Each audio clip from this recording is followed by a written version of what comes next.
오늘 우리가 함께 나눌 말씀은 창세기, 다시 창세기로 돌아와서 창세기 8장 말씀 한 절씩 교독하며 읽도록 하겠습니다. 제가 먼저 읽겠습니다. 그때 하나님이 노아와 방주에 함께 있는 모든 들짐승과 집짐승을 돌아보실 생각을 하시고 땅 위에 바람을 일으키시니 물이 빠지기 시작하였다. 땅속의 깊은 샘들과 하늘의 홍수 문들이 닫히고 하늘에서 내리는 비도 그쳤다. 땅에서 물이 줄어들고 또 줄어들어서 150일이 지나니 물이 많이 빠졌다. 일곱째 달 열일의 날에 방주가 아르랏산에 머물러 쉬었다. 물은 열째 달이 될 때까지 줄곧 줄어들어서 그달 곧 열째 달 초하루에는 산봉우리들이 드러났다. 40일이 지나서 노아는 자기가 만든 방주의 창을 열고서 옆방에서 부흥회가 일어났네요. 난리 나는데 감사하고 있습니다. 까마귀 한 마리를 바깥으로 내보냈다. 그 까마귀는 땅에서 물이 마르기를 기다리며 이리저리 날아다니기만 하였다. 그는 또 비둘기 한 마리를 내보내서 땅에서 물이 얼마나 빠졌는지를 알아보라 하였다. 그러나 땅이 아직 모두 물속에 잠겨 있으므로 그 비둘기는 발을 붙이고 쉴 만한 곳을 찾지 못하여 그냥 방주로 돌아와서 노아에게 왔다. 노아는 손을 내밀어 그 비둘기를 받아서 자기가 있는 방주 안으로 끌어들였다. 노아는 이래를 더 기다리다가 그 비둘기를 다시 방주에서 내보냈다.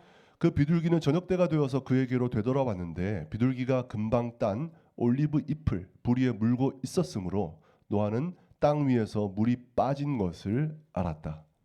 노아는 다시 이래를 더 기다리다가 그 비둘기를 내보냈다. 그러나 이번에는 그 비둘기가 그에게로 다시 돌아오지 않았다. 노아가 601살 되는 첫째 달, 곧 그달 초하룻 날 땅 위에서 물이 다 말랐다. 노아가 방주 뚜껑을 열고 바깥을 내다보니 땅바닥이 말라 있었다. 둘째 달 곧 그달 20일의 날에 땅이 다 말랐다. 하나님이 노아에게 말씀하셨다. 너는 아내와 아들들과 며느리들을 데리고 방주에서 나가거라. 내가 데리고 있는 살과 피를 지닌 모든 생물들, 곧 새와 집짐승과 땅 위에서 기어다니는 모든 길짐승을 데리고 나가거라.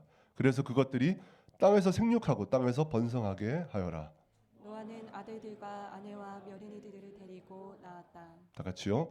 모든 짐승, 모든 길짐승, 모든 새, 땅 위를 기어다니는 모든 것도 그 종류대로 방주에서 바깥으로 나왔다. 아멘. 여러분, 예전에 제가 고속정, 좀 빠른 고속정 배를 타고 십몇 년 전인데요. 이제 후쿠오카로 여행을 간 적이 있습니다. 비행기는 좀 비싸니까 좀 싼 배를 탔는데요. 타보니까 너무 좋은 거예요. 속도도 빠르고 굳이 비행기를 탈 필요가 없겠다 해서 정말 나는 정말 잘한 선택이다 생각하고 이제 배를 타고 가는데 너무 좋다가 중간쯤 가니까 굉장히 폭풍은 아니지만 굉장히 강한 바람과 거센 파도를 만나게 된 것입니다. 저는 웬만해서는 멀미를 하지 않는 사람입니다. 그런데 파도가 너무 거세게 배를 부딪히고 흔들어대니까 결국 멀미가 나서 화장실로 가서 구토를 하면서 겨우 목적지에 도달한, 그렇게 굉장히 고생했던 적이 있었습니다. 심각하게 요동치는 배 안에서 할 수 있는 것이 아무것도 없었습니다. 그저 이 거센 바람이 지나가고 파도가 잠잠하게 되기를, 그래서 안전하게 목적지에 도달하기만을 그 안에서 바라는 것 외에는 할 수 있는 것이 없었습니다. 여러분, 우리 인생의 문제와 시련이 닥쳐올 때도 마찬가지입니다. 우리 삶을 뒤흔들어 버리는 그 시련 앞에서 우리가 할 수 있는 게 없습니다. 그저 우리는 너무나 무력하다, 그런 존재인가를 깨달을 수밖에 없다는 것입니다. 방주에 타고 있던 노아와 가족들도 분명히 그랬을 것입니다. 여러분, 성경을 읽어보면 홍수가 어떻게 일어났습니까? 먼저 하늘에서는 창문이 열려서 홍수의 문들이 열려서 물이 쏟아졌다고 되어 있습니다. 그리고 지하 깊은 곳에서는 샘들이 터져 나왔다고 되어 있습니다. 여러분, 땅 밑에서 지각 변동이 일어난 것이요. 땅 육지에서만 지각 변동이 일어났겠습니까? 바다에서도 지각 변동이 일어났. 그럼 어떻게 됐어요? 큰 해일이, 쓰나미와 해일이 땅을 덮쳤을 것입니다. 그러니까 홍수가 어떻게 일어났냐? 위에서, 아래에서, 양옆에서 동시에 물이 땅을 덮친 것입니다. 그러니까 그렇게 홍수가 땅을 뒤덮을 때, 그런 대격변이 일어나고 있을 때 방주 안에 있는 노아와 짐승들, 가족들은 어땠겠냐는 것입니다. 아래 위 양옆으로 흔들어대는 배 안에서 엄청난 고통, 엄청난 불안, 엄청난 좌절을 맛보았을 것입니다. 그런데요, 그거 한 40일 동안 지속되었잖아요. 40일 동안 비가 내렸는데 비가 그치고 난 다음에는 괜찮아졌을까요? 아니요. 진짜 게임은 그때부터, 비가 그친 뒤부터 시작되었다는 것입니다. 굉장히 오랜 시간 방주 안에 갇혀서 아무것도 할 수 없었기 때문입니다. 여러분 7장을 보시면 노아가 600살이 되는 둘째 달 17일에 방주에 들어갔다고 되어 있습니다. 근데 오늘 본문을 보니까 601살이 되는 둘째 달 27일에 방주에서 나왔다고 되어 있습니다. 계산해 보면 얼마나 있었죠? 1년 10일 동안 방주 안에 있었던 것입니다. 여러분 방주는 뒤에 방향타가 없습니다. 조종관이 당연히 없지요. 그냥 물 위에 떠다닐 뿐이었습니다. 1년이 넘는 시간 동안 아무것도 하지 못하고 갇혀 지내면서 노아와 가족들은 굉장히 깊은 고통과 절망의 시간을 그 안에서 보냈을 것입니다. 그렇기 때문에 노아의 방주는 우리의 인생을 잘 보여준다고 생각합니다. 먼저 문제와 고난이 찾아오면요, 우리는 엄청나게 흔들립니다. 엄청난 절망과 고통을 맛보게 됩니다. 하지만 진짜 문제는 그 다음부터예요. 그 고난이 내 삶을 휩쓸고 지나간 다음에 다시 무너진 내 상황들이 회복되기를 견디고 기다려야만 하는 그 오랜 시간 동안, 그 오랜 시간을 보내면서 우리는 지치고 낙심하고 분노하고 내 자존심이 바닥까지 떨어졌다가 올라갔다가 떨어졌다가 올라갔다, 이러한 어려움을 그 긴 시간 동안 겪게 된다는 것입니다. 고난이 온 다음이 더 어렵다는 것이죠. 바로 그와 같은 고난 앞에서 우리는 어떻게 해야 되는 것일까요? 오늘 본문을 통해서 바로 그와 같은 고난 앞에서 우리들은 어떻게 해야 되는가? 우리가 기억하고 우리들이 붙들어야 할 원칙은 무엇인가? 세 가지 원칙에 대해서 함께 나눠보도록 하겠습니다. 우리 첫 번째 원칙 한번 띄워주시고 다 함께 읽겠습니다. 시작. 고난 속에서도 하나님은 나를 잊지 않고 계시다. 오늘 설교 제목이 뭐죠? 나를 잊지 말아요. 네, 그런데 고난 속에서도 하나님은 나를 잊지 않고 계시다는 것을 믿어야 한다는 것입니다. 우리 1절 말씀 다시 한번 보겠습니다. 1절 말씀에 이렇게 되어 있죠. 그때 하나님이 노아와 방주에 함께 있는 모든 들짐승과 집짐승을 어디 갔죠? 네. 1절 말씀 어떻게 했다? 집짐승을 돌아보실 생각을 하시고, 개역개정을 보시면 기억하시고라고 되어 있습니다. 하나님이 지금 나에게 닥쳐온 이 힘들고 이 절망적인 상황 속에서도 하나님은 나를 뭐 하신다? 잊지 않고 계신다. 나를 기억하고 계신다. 나를 생각하고 계신다. 이 사실을 우리가 붙들어야 한다는 것입니다. 여러분 그 믿음이 우리에게 위로가 되고 힘이 되어 줄 것입니다. 제가 중학교 1학년 때 여름 수련회를 가게 되었습니다. 적어도 3박 4일, 4박 5일 갔던 것 같은데요. 그 중등부 수련회에서 아마 고등부와 같이 합해서 했던 것 같아요. 사랑의 편지라는 프로그램이 있었습니다. 뭐냐면은 100원을 내면 사랑의 편지지를 살 수 있습니다. 그리고 자기가 보내고 싶은 사람에게 편지를 쓰고 거기에 있는 우편함에 넣으면 그 편지를 그 사람에게 전달해주는 사랑의 편지라는 프로그램이 있었습니다. 굉장히 인기가 있었습니다. 그런데 그 편지를 어떻게 전달해 주느냐? 개인에게 전달해 주는 게 아니라 매 순서가 끝날 때마다 총무형이 나와서 누구누구 받아가세요. 누구누구 받아가세요. 이렇게 하면서 전체 앞에서 편지를 전달했다는 것입니다. 드디어 수련회가 끝나는 날 마지막 광고 시간이 되었습니다. 그 총무형님이 마지막 사랑의 편지까지 다 나눠줬습니다. 굉장히 많은 편지를 다 나눠줬습니다. 그러면서 그 형이 웃으면서 이렇게 묻는 것이었습니다. 설마 편지 한 통도 못 받은 사람은 여기 없겠죠? 그때 제가 혼자 유일하게 손을 들었습니다. 어린 마음에 손을 정말 들기가 부끄러웠습니다. 하지만 그것을 숨기는 게 더 비참하고 부끄럽게 느껴져서 저는 그냥 손을 들고 말았습니다. 여러분 표정도 별로 안 좋네요. 예. 진짜 그때 그 강당 전체가 순식간에 깊은 침묵에 빠졌습니다. 소리는 안 들렸는데 마치 아 하는 탄식 소리가 들리는 것 같았습니다. 그리고 자 진짜 불쌍하다. 너무 쪽팔리겠다. 그런 소리가 제 귀에 막 들리는 것 같았습니다. 저 때문에 은혜로웠던 수련의 마지막 시간이 썰렁해져 버렸습니다. 100명 가까운 학생들 중에서 저만 외톨이가 되고 말았습니다. 저는 그 수련에 계속 참여하고 있었지만 마치 거기에 존재하지 않았던 사람처럼 되고 말았습니다. 그 경험 때문이었는지 저는 예수님을 영접하고 믿음이 생긴 다음부터는 사람들에게 먼저 다가갔습니다. 특히 소외된 사람이면 장애가 있는 사람이면 제가 더 먼저 다가가서 인사하고 그렇게 말을 걸려고 노력했던 것 같습니다. 여러분, 우리가 어떤 공동체에 소속되어 있어도 아무도 자신을 알아주지 않는다면 거기에 존재하는 것이 무의미합니다. 차라리 거기에 없는 것이 더 나을 수도 있습니다. 여러분, 그렇기 때문에 왕따를 당하는 것은 너무 고통스럽고 너무 수치스러운 일이라는 것입니다. 멀쩡히 존재하는 사람을 그 공동체 안에서 지워버리는 일이기 때문에 그렇습니다. 관심을 가져줍시다, 우리 아이에게.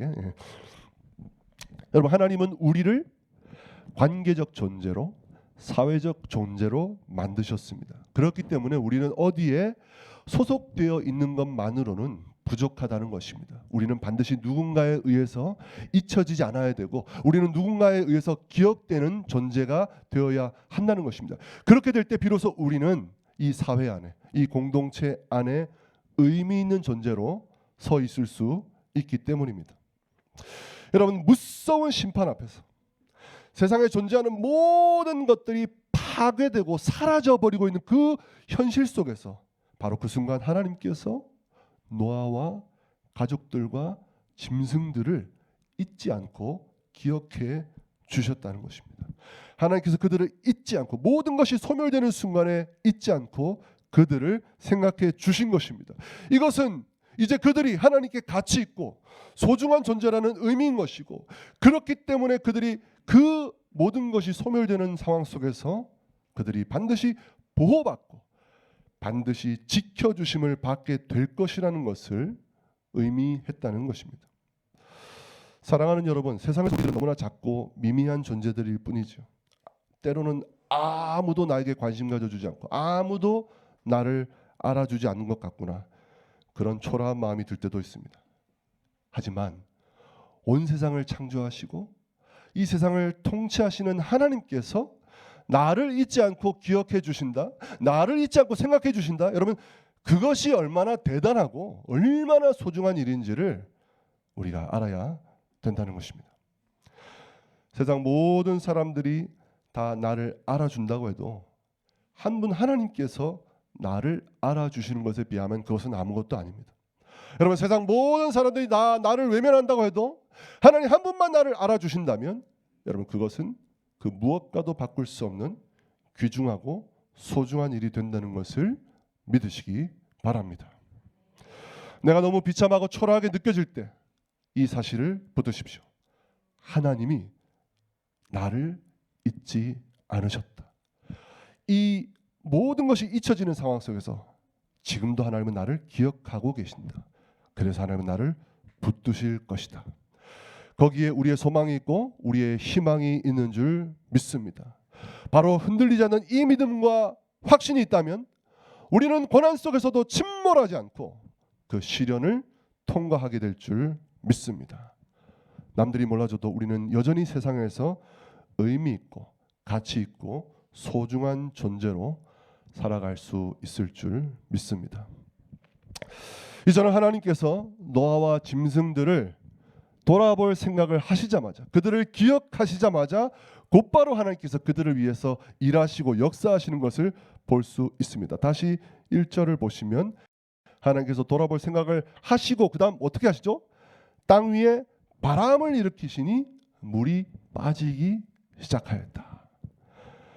하나님께서는 이제 심판을 멈추시고 노아와 가족들과 짐승들을 생각하신 다음에 그들을 돌보시기 위하여 강한 바람을 일으키셔서 물이 물러가게 하시고 물이 빠지게 하시고 물이 증발되게 하시는 것을 볼 수 있는 것입니다. 바로 이렇게 하나님이 그들을 위해서 돌보시는 역사, 그들을 위해서 일하시는 역사가 5절까지 쭉 이어지고 있습니다. 5절까지 계속 빠진다. 그런데 문제는 지금 하나님께서 하고 계시는 그 일을 방주 안에서는 도저히 확인할 수가 없었다는 것입니다. 지금 바람이 불고 있는지, 그래서 물이 줄고 있는지, 땅은 어떻게 드러나고 있는지를 방주 안에서 전혀 파악할 수가 없는 답답한 상황이었다는 것입니다. 분명히 하나님께서 노아를 위해서 열심히 역사하고 계신데, 일하고 계시는데도 알 수가 없다는 것입니다. 우리의 경우도 마찬가지입니다. 인생의 고난과 어려움을 만나면요, 지금 하나님께서 나를 위해 일하고 계시나? 지금 하나님께서 나를 돌보고 계실까? 그것을 볼 수도 없고 느낄 수도 없다는 것입니다. 그렇기 때문에 하나님이 다른 사람은 기억해도 하나님은 나를 잊어버리신 것 같네. 나를 버려두고 계시네. 그런 야속한 마음이 찾아오게 된다는 것입니다. 고통 속에서, 어둠 속에서 하나님은 그냥 가만히 쳐다만 보고 계시고 나를 위해 아무 일도 하지 않는 것처럼 느껴진다는 것입니다. 그때 믿음은 사라지고 좌절과 낙심과 우울감이 우리를 지배하게 되는 것입니다. 하지만 그렇게 볼 수 없고 알 수 없는 상황 속에서 노아는 지금 어떻게 하고 있습니까? 우리 7절에서 9절 말씀 읽겠습니다. 시작. 까마귀 한 마리를 바깥으로 내보냈다. 그 까마귀는 땅에서 물이 마르기를 기다리며 이리저리 날아다니기만 하였다. 그는 또 비둘기 한 마리를 내보내서 땅에서 물이 얼마나 빠졌는지를 알아보려고 하였다.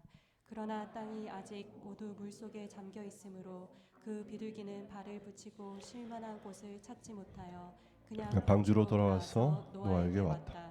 노아는 손을 내밀어 그 비둘기를 받아서 자기가 있는 방주 안으로 끌어들였다. 고난이 왔을 때 두 번째 원칙, 이것을 하시기 바랍니다. 우리 두 번째 원칙 한번 띄워주시죠. 읽겠습니다. 시작. 하나님이 나를 위해 일하고 계심을 계속해서 확인해야 합니다. 여러분, 인생의 시련이 찾아오면요, 우리가 정말 해야 될 일은 하나님이 나를 잊지 않으시고 나를 위해 일하고 계심을, 역사하고 계심을 계속해서 우리가 확인하는 노력을 해야 된다는 것입니다. 방주 안에 있으면 당연히 바깥에서 일어나는 일들을 볼 수가 없죠. 하나님이 바람을 보내셨는지, 물을 밀어내고 계신지, 땅의 깊은 샘들을 막으셨는지, 하늘의 홍수의 문들을 닫으셨는지 우리는 볼 수가 없고 알 수가 없죠. 하나님이 분명히 일하고 계신데 노아는 그것을 알 방법이 없었던 것입니다. 알지 못하면 답답하겠죠. 무기력해지겠죠. 좌절이 오겠죠. 하지만 노아는 가만히 주저앉아 있지 않았다는 것입니다. 처음에는 까마귀를 보내고 그 다음에는 비둘기를 보내는데 7일 간격으로 3번 보내고 있습니다. 왜 까마귀와 비둘기를 날려보내고 있습니까? 지상에 물이 얼마나 빠졌는지를 체크하기 위해서 보냈을까요? 맞지요. 하지만 더 중요한 것은 땅의 상태를 체크하는 것이 아니었습니다. 더 중요한 소식은 지금 하나님이 우리를 위하여 일하고 계시는구나. 지금 하나님이 우리를 위하여 역사하고 계시는구나. 그 사실을 확인하고 알게 되는 것, 그것이 더 중요합니다. 그래서 노아는 새를 보내고 있었던 것입니다. 좁은 방주 안에서 갇혀서 아무것도 하지 않고 그냥 기다리고만 있었다면 그 누구라도 좌절할 수밖에 없었을 것입니다. 하지만 하나님께서 지금 보이지 않지만 역사하신다. 하나님께서 지금 나를 돌보고 계신다. 그 사실을 우리가 확인하게 될 때에, 그 사실을 우리가 확신하게 될 때에 우리는 그 어떤 상황도 이길 수 있는, 인내하고 견딜 수 있는 용기를 얻게 되는 줄 믿습니다. 그러므로 사랑하는 성도 여러분, 절망을 만났을 때 무엇을 해야 되는가? 하나님께서 지금 여러분을 위해서 어떻게 일하고 계시는지를 지속적으로 확인하는 여러분 되시기 바랍니다. 어떻게 확인할 수 있을까요? 11절 12절 말씀 읽겠습니다. 시작. 그 비둘기는 저녁 때가 되어서 그에게로 되돌아왔는데 비둘기가 금방 딴 올리브 잎을 부리에 물고 있었으므로 노아는 땅 위에서 물이 빠진 것을 알았다. 노아는 다시 이래를 더 기다리다가 그 비둘기를 보냈다. 그러나 이번에는 그 비둘기가 노아로 다시 돌아오지. 지금 노아가 보낸 비둘기가 무슨 일을 하고 있습니까? 처음에 아무것도 안 가져왔죠. 그 다음에는 뭘 물고 왔습니까? 올리브 잎을 물고 왔죠. 마지막에는 어떻게 했습니까? 싸가지 없이 방주로 안 돌아왔습니다. 그동안 먹고 입혀주고 했더니 돌아오지 않았습니다.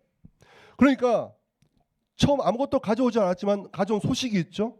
아, 지상에 물이 계속 있네. 그 소식을 가져온 거예요. 두 번째 올리브 잎을 가져온 게 아니라 아, 식물이 이제 자라게 되었네. 마지막 돌아오자니까 어떤 소식을 준 것입니까? 아, 물이 다 말랐네. 하나님이 이렇게 역사하셨네. 구체적인 하나님이 일하고 계시다는 구체적인 메시지를 가져오고 있었다는 것입니다. 그 소식은 소망을 주고, 그 소식은 희망을 주고, 그 소식은 믿음을 주는 메시지였던 것입니다. 우리도 마찬가지입니다. 고난이 찾아오면 하나님이 나를 위해 일하고 계시다는 구체적인 메시지를 전달받아야 하는 것입니다. 어떻게 해요? 기도하십시오. 처음에는 아무것도 얻지 못할 것입니다. 그래도 포기하지 말고 또 기도하십시오.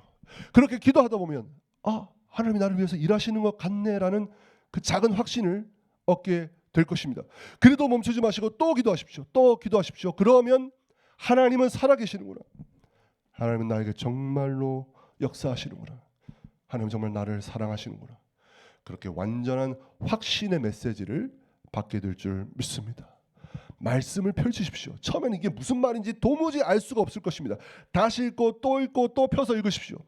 그러면 위로와 약속의 메시지를 발견하게 될 것입니다. 그래도 멈추지 마십시오. 또 읽고 또 붙드십시오. 그러면 아, 하나님이 나를 정말로 사랑하시는구나.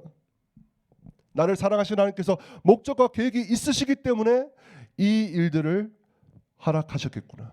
나의 잘못과 실수도 있었지만 그 모든 잘못에도 불구하고 이것들을 다 합력하여 하나님은 선으로 인도해 주시겠구나.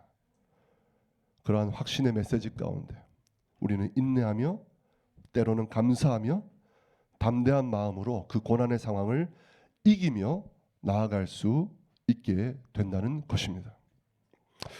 여러분, 노아가 세상과 차단된 방주 안에서 멍하니 있지 않았습니다. 하나님의 일하심에 대한 구체적인 메시지를 얻기 위해서 까마귀를 보내고 비둘기를 날려보냈습니다.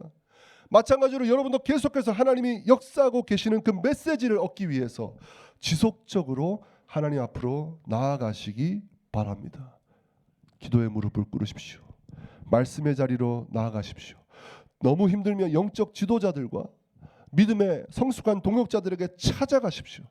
그냥 혼자 멍하니 영적으로 고립되어 있거나 차단되어 있지 마시고 하나님 앞으로 나아가십시오. 그렇게 하나님 앞에 나아갈 때에 하나님이 지금 여러분을 잊지 않으시고 지금 여러분을 위해 일하고 계시다는 것을 확인하게 될 것이고 믿음과 평안 가운데 거하게 될 줄 믿습니다. 그리고 그 평안과 믿음이 모든 고난을 이겨내고 승리하게 할 줄 믿습니다. 이제 마지막으로 인생의 시련을 만났을 때 우리는 무엇을 해야 할까요? 마지막 13절에서 좀 길지만 19절 말씀 중요하기 때문에 우리 한번 다 나는 13절에서 19절까지 함께 읽겠습니다. 시작. 노아가 601살 되는 첫째 달 곧 그 달 초하룻날 땅 위에서 물이 다 말랐다. 노아가 방주 뚜껑을 열고 바깥을 내다보니 땅바닥이 말라 있었다. 둘째 달 곧 그 달 21날에 땅이 다 말랐다. 하나님이 노아에게 말씀하셨다. 너는 아내와 아들들과 며느리들을 데리고 방주에서 나가거라. 내가 데리고 있는 살과 피를 지닌 모든 생물들 곧 새와 집짐승과 땅 위에서 기어다니는 모든 길짐승을 데리고 나가거라. 그래서 그것들이 땅에서 생육하고 땅에서 번성하게 하여라. 노아는 아들들과 아내와 며느리들을 데리고 나왔다. 모든 짐승, 모든 길짐승, 모든 새, 땅 위를 기어다니는 모든 것도 그 종류대로 방주에서 바깥으로 나와. 여러분, 저는 굉장히 큰 도전을 받았습니다. 노아는 까마귀와 비둘기를 통해서 땅이 다 말랐다는 사실을 확인했습니다. 게다가 601살 첫 달 1일에 방주 뚜껑까지 열어서 직접 눈으로 땅바닥이 다 말라 있는 것을 눈으로 직접 보았습니다. 그런데도 노아는 계속 방주 안에 머물러 있었습니다. 저 같으면 할렐루야를 외치면서 바로 땅바닥으로 뛰어내렸을 것입니다. 그게 당연하지 않겠습니까?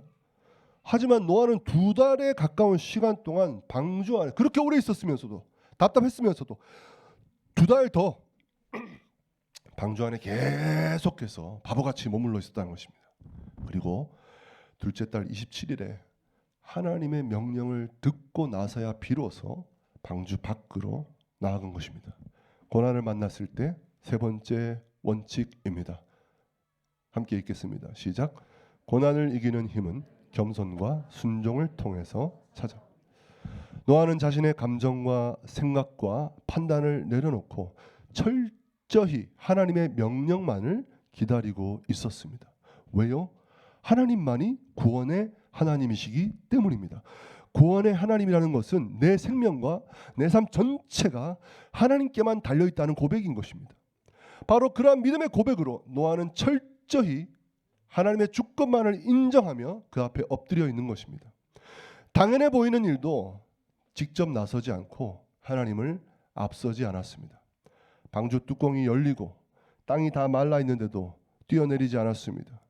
노아의 겸손과 순종이 얼마나 위대한지 우리가 잘 알 수 있습니다.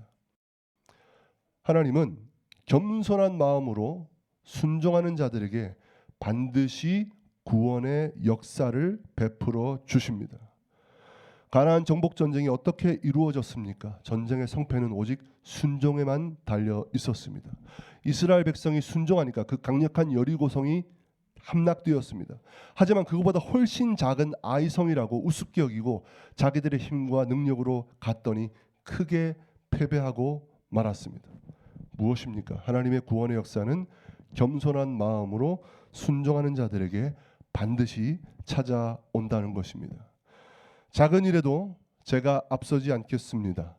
하나님의 생각과 뜻이 언제나 먼저입니다. 그렇게 겸손히 순종하는 자에게 하나님은 역사해 주실 것입니다. 그러므로 여러분이 고난 가운데 있다, 어려움 가운데 있다, 겸손한 마음 그리고 순종의 마음으로 나아가시기 바랍니다. 여러분의 순종이 고난을 이기게 해 주실 것입니다. 여러분의 겸손이 여러분을 높게 세워 줄 것입니다.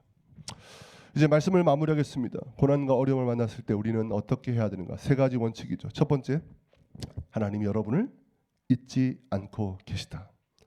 두 번째, 그렇다면 하나님이 나를 잊지 않고 나를 위해 일하고 계심을 우리는 계속 확인해야 할 의무가 있다. 기도와 말씀의 자리로 노아가 계속 까마귀 비둘기 날린 것처럼 우리도 계속해서 기도의 자리로 포기하지 않고 말씀의 자리로 나아가야 된다. 그때 하나님이 주시는 메시지를 얻게 될 것이고 여러분에게 큰 믿음을 주게 될 줄 믿습니다. 그리고 마지막 가장 중요한 거, 마음을 낮추십시오. 여러분의 가치관과 여러분의 생각을 겸손히 그냥 그것이 옳아 보여도 주님 앞에 내려놓으십시오. 그리고 주님의 뜻에 순종해 보십시오.